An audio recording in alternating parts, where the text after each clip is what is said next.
저희 회복 예배는 주제를 역시 같이 맞춰서 저희가 당분간 관계의 기쁨이라는 주제로 성경에 나와 있는 이 관계 기쁨이라는 주제로 함께 말씀을 나누기를 원합니다. 달라스 윌라드는 친밀함은 경험의 나눔이다 라고 이야기했습니다. 21세기의 가장 위대한 영성가 중에 한 사람, 철학자죠. 달라스 윌라드. 하나님의 음성을 쓴 달라스 윌라드는 친밀함은 나눔의 경험이다, 경험의 나눔이다 라고 이야기했습니다. 저와 여러분들이 얼마만큼 하나님과 경험하는지, 저와 여러분들이 얼마만큼 하나님과 깊이, 그리고 얼마나 자주, 얼마나 깊이 만나고 교제하는지가 하나님과의 친밀감을 결정한다는 거예요. 마찬가지로 우리가 다른 사람과의 관계에 있어서도 다른 사람과 내가 그 사람과 친밀해지기를 원한다면 그 사람과 얼마나 자주 만나고 밥을 먹고 교제하고 이야기를 나누고 함께 여행을 하고 함께 동행하는 시간이 많아져야 되겠죠. 그래야 그 사람과 함께 친밀해지는 것과 똑같습니다. 관계가 더 깊어가고 관계가 더 친밀해지는 방법은 다른 것이 아니라 함께 경험하는 시간이 많아야 된다는 것을 말하고 있는 것이죠. 여러분들, 우리가 하나님과 교제하고 하나님과 삶을 나누고 하나님의 말씀을 묵상하는 시간이 많을수록 어떻게 될까요? 하나님과의 관계는 점점 깊어지면서 우리 안에 기쁨이 점점 충만해집니다. 기쁨이 점점 충만해집니다. 왜 그럴까요? 요한복음 15장에 예수님께서 말씀하신 것처럼 내 안에 기쁨이 충만한 것처럼 너희 안에도 기쁨이 충만하길 원한다라고 말씀하셨잖아요. 내가 이것을 너희에게 이름은, 이것은 무엇입니까? 하나님과 친밀한 관계 가운데 있는 포도나무와 가지 비유를 말씀하시는 거예요. 예수님은 한 번도 하나님을 떠난 적이 없어요. 하나님과 친밀한 관계 속에 있었기 때문에 예수님은 그 사역을 감당할 수 있을 뿐만 아니라 기쁨이 충만함으로 그 모든 사역을 감당했던 거예요. 하나님과 친밀할수록, 하나님과 더 많은 경험을 할수록, 그분 앞에 더 많이 나아갈수록 저와 여러분들의 삶은 기쁨으로 충만해지는 줄 믿습니다. 그래서 관계는 기쁨이에요. 관계는 기쁨입니다. 두 번째, 관계는 생명이에요. 관계는 서로가 서로에게 있는 생명을 나눠주는 거예요. 나에게 있는 생명을, 내가 다른 사람과 관계한다는 것은, 내가 그 사람을 만난다는 것은 내가 가지고 있는 생명을 그 사람에게 전하는 거예요. 하나님이 나에게 주신 생명이 그 사람에게 흘러가는 거예요. 우리가 자녀를 낳으면 그 자녀에게 내가 가지고 있는 모든 정체성이 그 자녀들에게 다운로드 되는 거예요. 그때 하나님이 주신 그 생명이 우리 자녀들에게 흘러 넘치는 거예요. 그래서 관계는 생명이 되는 거예요. 여러분들, 관계가 끊어지면 어떻게 될까요? 관계가 끊어지게 되면 생명을 잃어버린 것과 똑같이 되는 거예요. 여러분들, 왜 학교에서 여러분들의 자녀들이 왕따를 당하면 정말 죽을 것 같은지 아세요? 생명이 끊어졌기 때문이에요. 관계가 끊어지는 것은 생명이 끊어지는 것과 같은 거예요. 왜냐하면 관계를 통해서 우리는 생명을 주고받기 때문이죠. 저와 여러분들이 회복되면 회복될수록, 내가 주님 안에서 깊은 교제를 나누며 내 안에 생명이 충만하면 충만할수록 나를 만나는 사람들은 생명이 넘치는 삶을 살게 될 거예요. 여러분들의 생명력 있는 삶을 살게 되면 여러분들의 자녀들도 생명이 넘치는 삶을 분명히 살게 될 줄 믿습니다. 왜냐하면 관계는 생명이기 때문이에요. 그 생명을 하나님이 우리에게 주셨기 때문이에요. 세 번째, 관계는 성숙이에요. 관계는 성숙이에요. 여러분들, 우리가 하나님과의 깊은 친밀한 교제를 나누며 관계 안에서 기쁨을 누리고 생명을 가진 존재로 성장하게 되면 우리는 점점 하나님 안에서 성숙한 그리스도인으로 성장하는 것입니다. 사도 바울이 에베소서 4장에 말씀하신 것처럼 너희가 그리스도의 장성한 분량에까지 이르러라. 예수님을 닮은 형상으로 살아가라.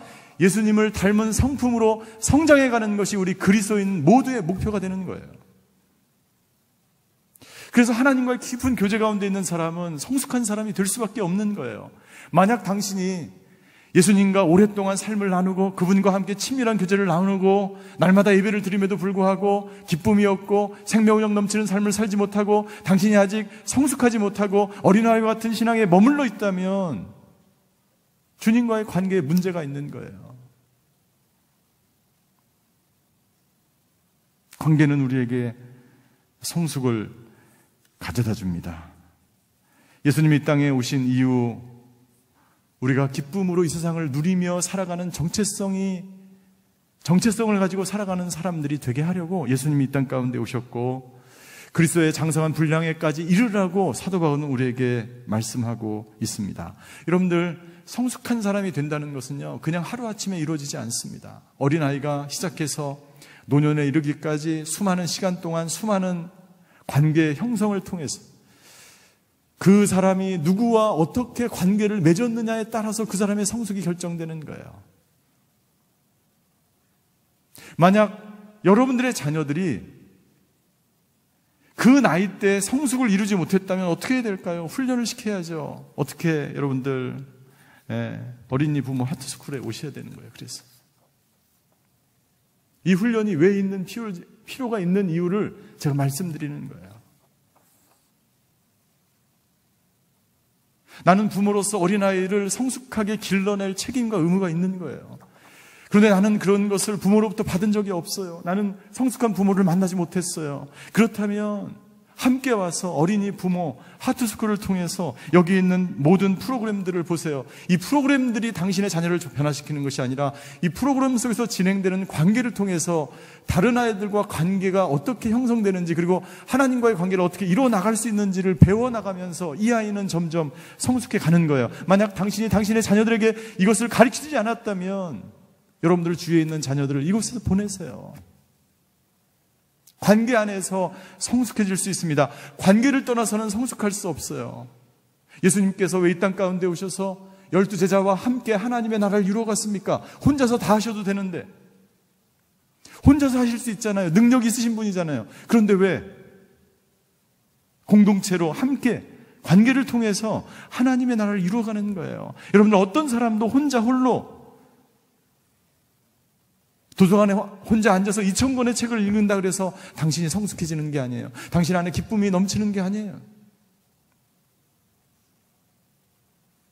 성숙은 단시간에 이루어지는 것이 아닙니다. 오랜 시간 만들어져 가는 거예요. 성숙하다는 것은 어떤 환경에서도 자기 자신답게 행동하는 것을 말하는 거예요. 내가 힘들고 어렵고 내가 도저히 용서할 수 없고 내가 참을 수 없고 분노가 일어나는 그 상황 가운데서도 성숙한 사람은 자기 자신답게 행동할 줄 아는 사람이에요. 성숙한 사람은 자신의 감정을 조절할 줄 아는 사람이고, 성숙한 사람은 결국 예수님을 닮은 성품으로 성장해가는 사람을 우리는 성숙한 사람이라고 말하는 것입니다. 성경에 보면 성숙한 많은 사람들이 나타나는데 오늘 요셉을 함께 살펴보기를 원합니다. 그리고 요셉이 성숙해질 수 있는 많은, 우리 회복사역에서 이야기하는 관계의 기술을 이미 요셉은 가지고 있었어요. 아니, 배우지 않아도 여러분들 가운데, 여기 앉아 계신 분들 가운데 누군가는 이미 그러한 삶을 살아가면서 성숙할 수밖에 없는 그런 관계 기술들을 가지고 있는 사람도 있을 수 있겠죠. 요셉은 어떻게 성숙한 사람으로 성장해 갈 수 있었을까요? 여러분들 요셉의 인생을 보면 아시는 것처럼 요셉이 얼마나 큰 고난을 받았는지 모릅니다. 그런데 많은 성경학자들이, 그리고 누구든지 요셉이야말로 예수님을 잘 보여주는 사람 중에 하나라고 이야기합니다. 성경의 그 어떤 사람보다도 요셉이 예수님을 잘 예표하고 있다고 이야기합니다. 그 수많은 고난을 당했음에도 불구하고 요셉은 예수님을 보여주는 사람이 되었어요. 그만큼 성숙했다는 이야기죠. 요셉은 어떻게 함으로써 어떤 관계의 기술을 통해서 예수님을 닮은 성품으로 그렇게 어렵고 힘든 환경 가운데서 자기 자신답게 행동할 수 있었을까? 첫 번째, 요셉은 하나님의 눈으로 상황을 보는 영적인 안목을 가지고 있었습니다. 여러분들, 요셉이 등장하는 37장부터 성경을, 여러분 성경 가져오셨으면 성경책을 쭉 한번 펴시면서 함께 성경을 통해서 요셉에 대해서 함께 나누기를 원합니다. 37장부터 요셉에 대한 이야기가 굉장히 많이 등장해요. 자, 오늘 읽은 본문을 보십시오. 창세기 50장 19절과 20절의 말씀입니다. 19절에 보니까 이렇게 되어 있어요. 요셉이 형제들에게 말했습니다. 두려워하지 마십시오. 제가 하나님을 대신하겠습니까? 이건 언제 얘기입니까? 요셉이 형제들을 다시 만났을 때 형제들이 자기를 구덩이에 빠뜨리고 노예로 팔리는 그런 상황, 그리고 오랜 시간이 지나서 형제들을 다시 만나게 된 거예요. 요셉의 마음은 어땠을까요? 어떤 감정이었을까요? 여러분들 한번 생각해 보세요. 요셉은 어떤 감정으로 지금 형제들과 마주대하고 있을까요? 저 같으면 어떻게 했을까요? 여러분들 같으면 어떻게 했을 것 같으세요? 분노가 일어났겠죠. 서러움이 복받쳤겠죠. 슬픔이 가득했겠죠. 어떻게 오랜 시간 동안 나를 죽음으로 내몬 이 사람들 앞에 하나님은 나를 직면하게 하십니까? 그런데 요셉은 이 모든 상황들을 하나님의 시각으로 해석을 합니다. 하나님의 시각으로. 19절 마지막에 보십시오. 제가 하나님을 대신할 수 없습니다. 나는 당신들을 심판할 수 없습니다. 나는 공의를 베풀거나 나는 심판을 하거나 하지 않거나 이런 사람이 아니에요. 20절 보십시오. 그 이유를 이야기합니다. 요셉이 형제들을 용서하는 이야기를 하는 거예요. 20절 같이 한번 읽겠습니다. 시작. 형님들은 저를 해치려고 악을 꾀했지만 하나님은 지금 보시는 것처럼 그것을 선하게 바꾸셔서 오늘날 많은 사람들의 생명을 구하셨습니다. 하나님의 시각으로 자신이 과거에 겪었던 모든 고난들을 해석할 뿐만 아니라 형제들과의 관계에 있어서 가장 자기 자신답게 해석을, 결론을 내리는 거야. 당신들은 악을 꾀했고 당신들은 나를 죽이려 했지만 하나님은 이것을 선으로 바꾸셔서 우리 가족을 구원하고 온 민족을, 백성을 구원하게 하기 위해서 나를 여기까지 오게 하신 거예요. 나는 이런 요셉과 같은 영적인 시각이 저와 여러분들에게 있게 되기를 주의 이름으로 축원합니다. 영적인 시각이 없으면 여러분들 하나님께서 행하시는 일들을 볼 수가 없어요. 영적인 눈으로 당신의 문제를 바라보시길 바랍니다. 다른 사람과의 관계에 있어서도 영적인 시각으로 다른 사람과의 관계의 문제를 해결해야 돼요. 만약 우리가 그런 눈이 없다면 어떻게 될까요? 만약 우리가 영적인 시각으로 이 문제를 해결하고 관계를 해결하고 그런 기술이 우리에게 없다면 어떻게 될까요? 내가 하나님이 되려고 하는 거죠. 내가 심판하겠죠. 내가 보복하겠죠. 복수하겠죠. 내가 분노하는 대로 행동하겠죠. 그러나 요셉은 하나님의 눈으로 형제들과의 관계를 해결하려고 하였고, 그리고 이 모든 상황들을 이해하려고 하였고 받아들이고 하였고, 그래서 이런 고백을 하는 것입니다. 하나님이 선으로 바꾸셨어요. 이런 시각을 갖게 되면 모든 악한 것들이 선한 것으로 하나님이 바꿔주시는 거예요. 내가 바꾸려고 바꾸는 것이 아니에요. 하나님이 바꿔주시는 거예요. 여러분들 믿음의 많은 선진들이 그런 경험을 하고 인생을 살아가는 거예요. 만약 여기 앉아 계신 분들의 많은 믿음의 여정들을 걸어오셨다면 하나님께서 어떻게 악을 선으로 바꾸셨는지 여러분들을 경험하셨을 거예요.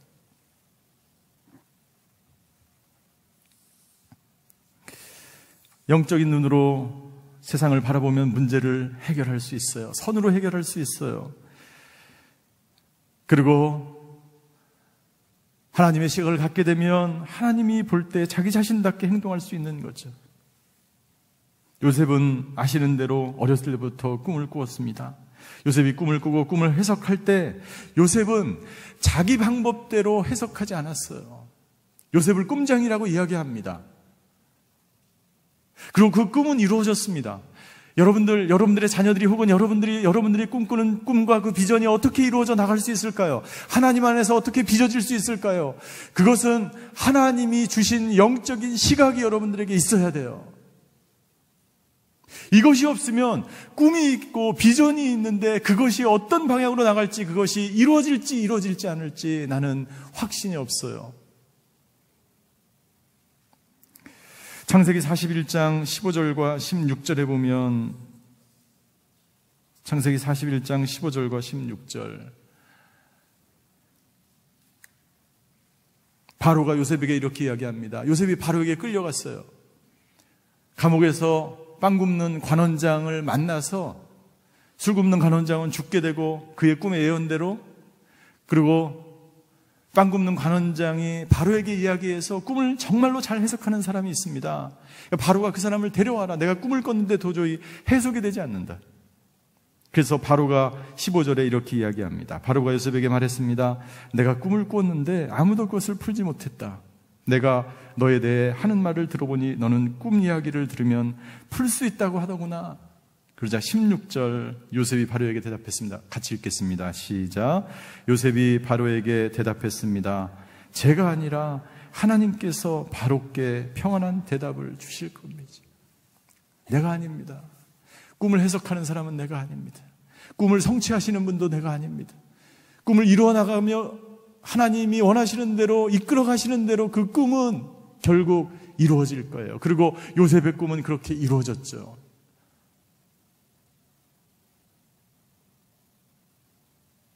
요셉은 하나님과 깊은 친밀한 동행하며 친밀한 관계 가운데 있었기 때문에 영적인 시각이 있었고, 그리고 영적인 시각 때문에 형제들과의 관계에서 화해까지 나갈 수 있었다는 것입니다. 우리는 하나님의 시각으로 세상과 사람을 바라보아야 합니다.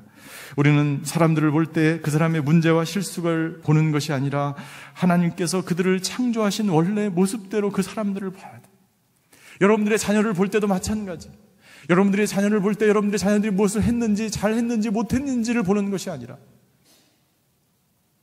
하나님이 여러분들의 자녀들에게 부어주신 독특한 은사를, 특성을, 그 자녀들이 갖는 고유한, 전 세계에 하나밖에 없는 당신의 자녀의 그 고유한 것을, 하나님이 주신 그 은사와 달란트를 하나님의 눈으로 볼 때에 문제가 될 게 없어요.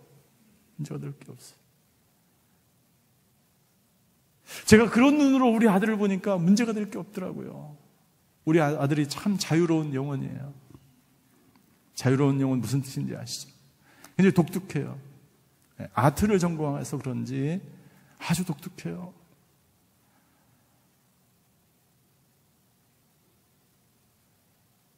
제가 마지막에 우리 아들에 대해서 한 번 더 얘기할 텐데요.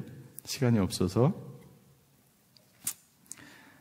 제가 처음에는 제 아들을 잘 이해를 못했어요. 얘가 왜 이렇게 산만한 것 같고 좀 게으른 것 같고 얘가 좀 규칙적으로 공부하는 것 같지 않고 그런 것 같다는 거죠.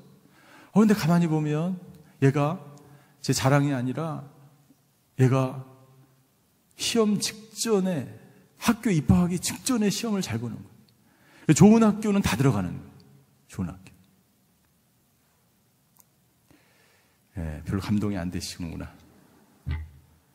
그러니까 나름대로 하나님이 이 아이에게 주신 특성들에는 잘 살아가고 있는 거예요. 잘 살아가는 거예요.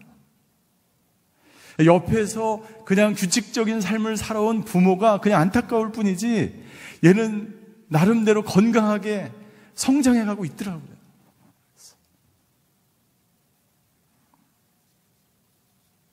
영적인 시각이 없으면 하나님 나라를 이루어가는 것을 함께 동행할 수 없고 동참할 수 없어요. 오늘 CGN-TV 14주년 기념 감사예배가 있었습니다. CGN-TV 선교 방송, CGN-TV 선교 방송으로 시작된 지 14년이 됐고 기독교 채널 중에서 가장 많은 시청률을 올리고 있고 전 세계에 안테나만 꽂으면 어디 곳에서든지 인터넷이 없는 곳에서 선교사들을 위한 선교 교육 방송으로 시작했어요. 14년 전에 아무도 이 방송을 할 수 있을 거라고 생각을 하지 못했어요. 그러나 한 사람의 꿈을 통해서 하나님의 눈을 가지고 앞으로 이 시대를 바라보는 눈을 가지고 그때는 겨우 인터넷을 겨우 자유자재로 사용할 수 있을 정도뿐이었어요.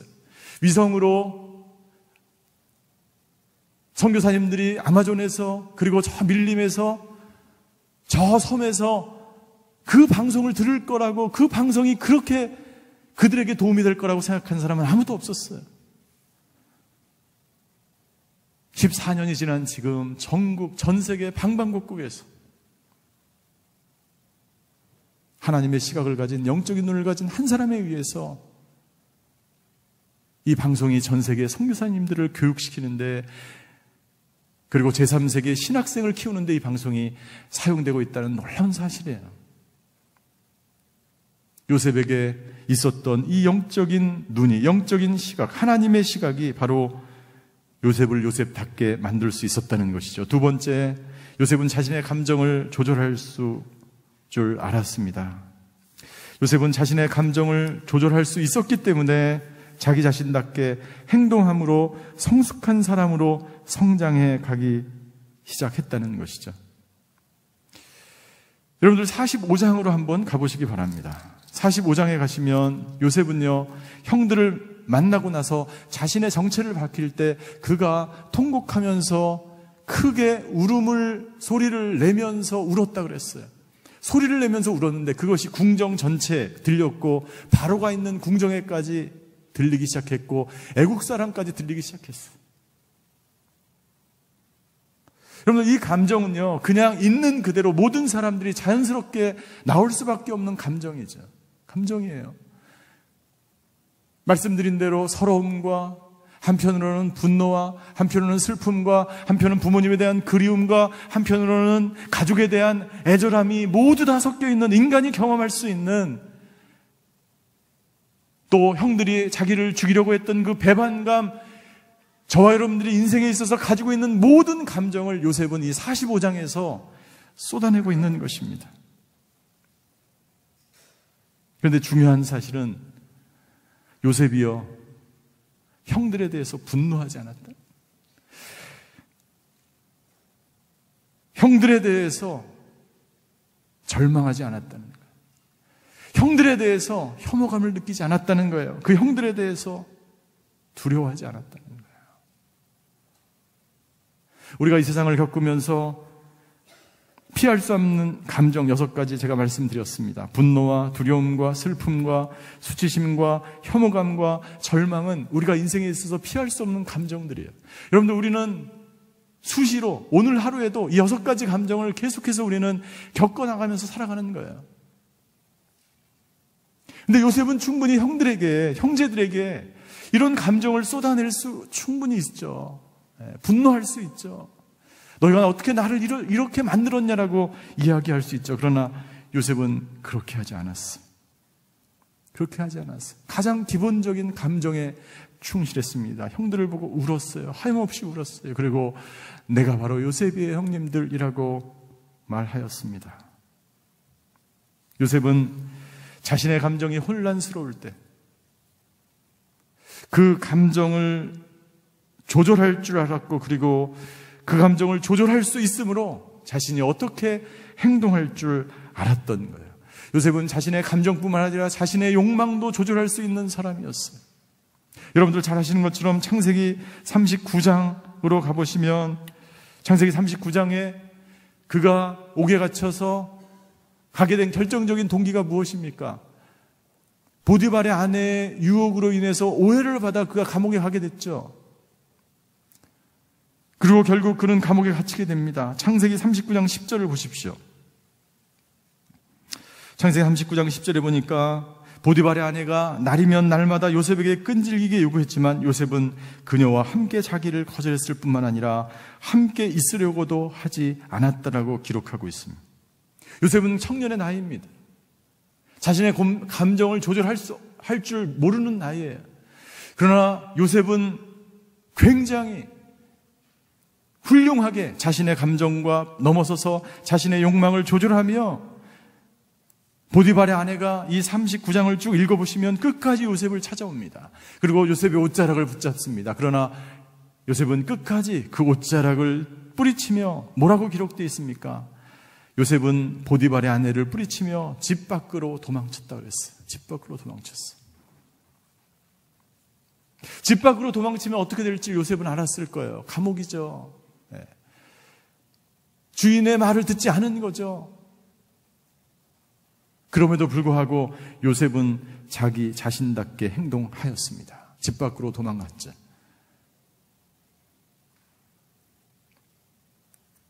요셉은 영적인 눈으로 보디발의 아내의 관계를 해결할 수 있었어요. 여러분들 9절을 한번 보십시오. 39장 9절. 마지막 절에 보니까 이렇게 되어 있어요. 제가 어떻게 그렇게 악한 짓을 저질러 누구에게 죄를 짓는다고요? 하나님께 죄를 짓는다. 하나님께 죄를 짓는다 그랬어요. 요셉은 분명한 하나님에 대한 의식이 있었고 하나님의 시각에 철저하게 박혀 있었기 때문에 하나님 안에서 내가 어떻게 이런 일을 할 수 있습니까? 그리고 하나님 앞에 있었기 때문에 그의 감정을 조절할 수 있었습니다. 나는 저와 여러분들이 요셉처럼 우리가 인생에서 겪게 되는 6가지 감정을 충분히 조절할 수 있도록 하나님은 우리를 디자인하셨다고 믿습니다. 요셉은 자신의 인생에 있어서 누구보다도 이 6가지 감정을 경험했던 사람입니다. 형들을 볼 때 요셉은 분노할 수 있었습니다. 어린 나이에 구덩이에 빠졌을 때 그는 두려웠을 것입니다. 그리고 그가 처량하게 아버지의 사랑을 듬뿍 받다가 노예로 팔려갈 때 그는 슬픔에 눈물을 흘렸을 거예요. 그리고 그는 보디발의 아내에 의하여 죄수 취급을 당했을 때 그는 수치스러웠을 거예요. 그리고 보디발의 아내의 행위를 보며 그는 혐오감을 느꼈을 것이고, 그리고 요셉의 인생 가운데 그는 누구보다도 절망의 감정에 휩싸였을 것입니다. 그러나 이 모든 순간에 요셉은 자기 자신답게 행동할 수 있었어요. 나는 저와 여러분들이 요셉처럼 이 피할 수 없는 이 감정, 부정적인 감정을 조절할 수 있는 그런 능력과 기술을 여러분들이 익히게 되기를 주임으로 축원합니다. 그때 우리는 자기 자신답게 행동할 수 있는 거예요. 그냥 하루아침에 나답게 행동할 수 있는 사람이 되어지는 것이 아닙니다. 여러분들의 자녀도 마찬가지예요. 여러분들의 가정에 가서 여러분들의 자녀에게 보여줄 수 있을 때 부모로서, 엄마로서, 아빠로서 여러분들 자신답게 나는 이런 사람이야 라고 보여줄 수 있는 것은 그냥 하루아침에 되는 것이 아니에요.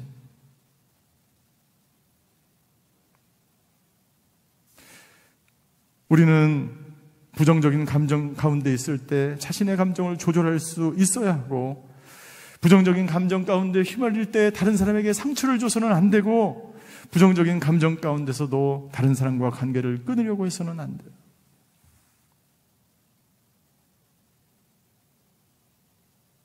저희 아들이, 말씀드린 아들이 있는데 미국에서 공부하고 있어요. 군복무를 끝내고 미국에 갔어요. 그래서 주말마다 이제 시차가 다르고 그러니까 주말마다 이제 통화를 하거나 이제 카톡을 해서 서로 이제 친밀함을 나누는, 관계를 나누는 연습을 합니다. 근데 제가 어느 날 제 아들에게 문자를 보냈는데 답을 하지 않는 거예요.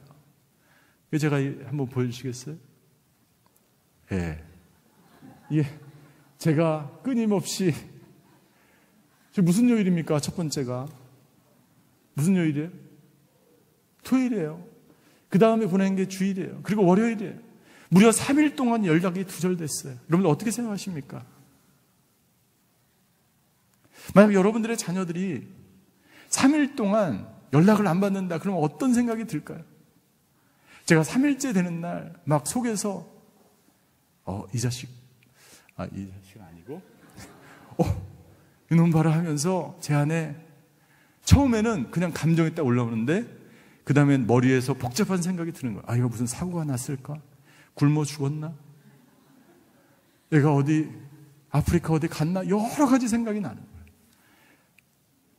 그러면서 제 감정을 조절하기 시작했어요. 그러면서 한 가지 생각이 떠오른 거예요. 전화를 못 받을 수 있는 상황이 있을 수 있겠구나. 이메일을 보내면 되는데 제 이메일을 보냈어요. 이메일을 보냈더니 연락을 못 받은 이유가 핸드폰이 고장나서 수리점에 맡긴 거예요. 그걸 모르고 굉장히 제가 당황했던 시간이 있어요. 그때 저는 관계가 기쁨이며 관계가 생명이며 관계가 성숙인 줄 그때 깨달았어요. 몸으로 깨달았어요.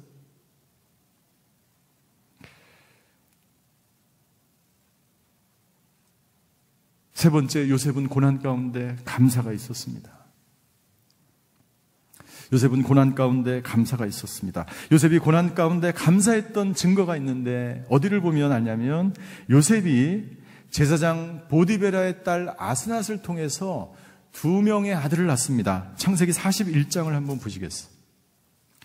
창세기 41장 51절과 52절의 말씀.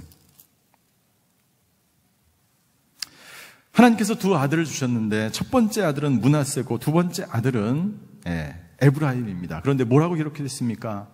요셉은 하나님께서 나로 하여금 내 고난의 땅에서 번영하게 하셨다라고 하며 작은 아들의 이름을 에브라임이라 했다. 그래서 51절입니다. 죄송합니다. 51절. 요셉은 하나님께서 나로 하여금 내 모든 수고와 내 아버지 집의 모든 일을 다 잊게 하셨다. 이 모든 고난과 고생을 다 잊게 하신 하나님께 감사를 드리면서 자기 아들의 이름을 므낫세라고 했습니다. 내 모든 고난을 잊게 하신 하나님께 감사를 드리는 거야. 두 번째 아들의 이름은 에브라임입니다. 에브라임을 지면서 요셉이 이렇게 고백합니다. 하나님께서 나로 하여금 내 모든 수고와 내 아버지 집의 모든 일을 다 잊게 하셨다. 죄송해요. 52절 다시 읽겠습니다. 하나님께서 나로 하여금 내 고난의 땅에서 번영하게 하셨다라고 하면서 에브라임이라고 하셨어요. 하나님은 나를, 이 에브라임의 뜻은 뭐냐면 2배의 땅이 되게 하셨다라는 거예요. 2배의 축복을 주셨다는 거예요. 내가 비록 고난 가운데 있었지만 2배의 축복을 주신 하나님께 감사를 드리는 거예요. 과거의 고난을 잊게 하신 하나님께 감사드리고 2배의 축복과 번영을 주신 하나님께 감사하는 요셉. 그 감사를 우리가 배워야 될 줄 믿습니다. 왜냐하면 감사는 포장된 기쁨이에요. 기쁨이 포장되어 있는데 이 기쁨의 삶을 살아야 되는데 이 포장을 벗기면 기쁨이 나오는데 이 포장을 벗길 수 있는 게 뭐냐면은 감사라는 거예요. 감사. 여러분들 핸드폰을 치거나 PC에 들어갈 때 비밀번호를 치고 들어가잖아요. 그 비밀번호가 바로 감사와 같은 거예요. 비밀번호가 없으면 절대로 기뻐할 수 없어요. 절대로 생명을 누릴 수가 없어요. 절대로 성숙할 수 없어요. 감사는 감사를 만들고 감사는 다른 사람들에게 전염이 되며 감사하는 태도를 가지는 것은 하나님을 점점 깊이 인식할 수 있는 통로가 되는 거예요. 내가 감사할 때, 내가 므낫세와 에브라임으로 하나님께 감사할 때 하나님의 그 놀라운 요셉을 향하신 그 경륜을 요셉이 느끼기 시작한 거예요. 그리고 어떻게 되는 것입니까?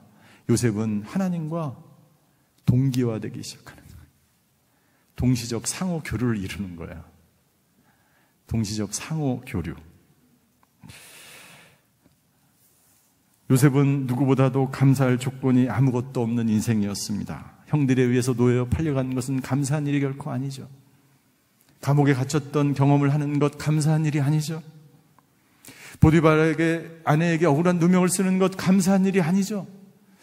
여러분들 인간적인 눈으로 보면 요셉의 인생은 감사할 조건이 아무것도 없어요. 그러나 요셉은 므낫세와 에브라임과 같은 축복을 하나님께서 주셨다고 감사하는 것입니다. 여러분들 이 요셉의 고백이 저와 여러분들의 고백이 되시기를 주임으로 축원합니다. 여러분들의 인생의 모든 과거의 고통들을 다 잊게 하실 하나님께 미리 감사하시기를 주임으로 축원합니다. 여러분들이 요셉과 같은 고난을 당하는 사람이 이 자리에 있을지라도 여러분들 미리 하나님께 나에게 2배의 번성과 축복을 주실 것이라는 믿음으로 미리 감사의 기도를 하나님께 드리시기를 주임으로 축원합니다. 그때 요셉처럼 놀라운 축복을 자기 작게 행동하면서 온 인류와 가족들과 백성들을 구원하게 하시려고 나를 하나님이 미리 여기에 보냈다라고 하는 놀라운 선포를 하게 되실 줄 믿습니다. 기도하시겠습니다.